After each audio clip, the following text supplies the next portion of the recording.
الاجواء هنا زوينه. كنتمناو الفوز للمغرب، وكنظن هذه المقابله غتكون زوينه بزاف على هذا النظام اللي داروا، على هذا الحماس اللي داروا زوين. كنتمناو اليوم الفوز المغرب ان شاء الله.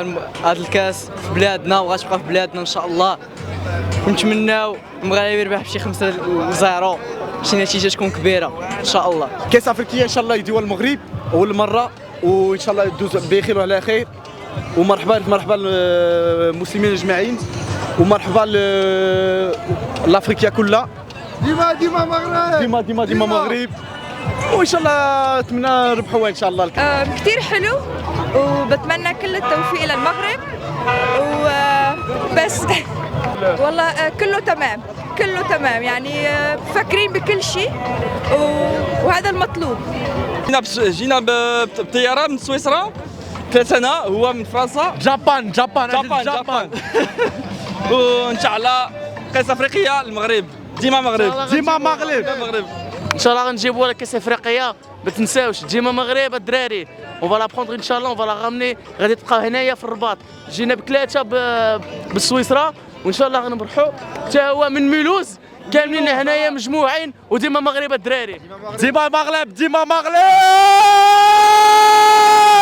Je pense que le match, on connaît très bien que le football, on ne peut pas juger. On attend jusqu'à la fin. Parce que le Real peut perdre, le Barcelone peut perdre. Alors on ne sait jamais.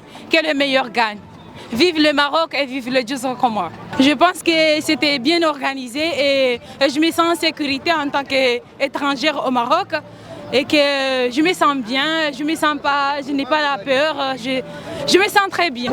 وحنا هذا عرس رياضي لان تنستقبلوا اخواننا الافارقه هنايا في البلاد ديالنا، وهذا الاحتفال غادي يكون ممتاز لان المغرب تنعرفوه بلد منظم، لانه تنظم كل شيء، عنده جميع الثقه ديالنا، عندنا الملاعب، عندنا لي زوتيل تو سا، وحنا فرحانين باش نظموا هذه الكاس الافريقيه لان كنا تنتظروها من سنه 1988. المغرب ما نظمش هذه الكاس الافريقيه، وحنا اليوم تحتنا الفرص. وجميع الاخوان اللي لحقاش انا جيت من فرنسا، جميع الاخوان اللي التقيتهم تيقول لك جميع الدول الافارقه كانت تتمنى بان المغرب يوجد كاس افريقيا هنا، لان بلد ممتاز، بلد تيرحب وبلد تيعجبه، والكره المغربيه غادا في مستوى رائع.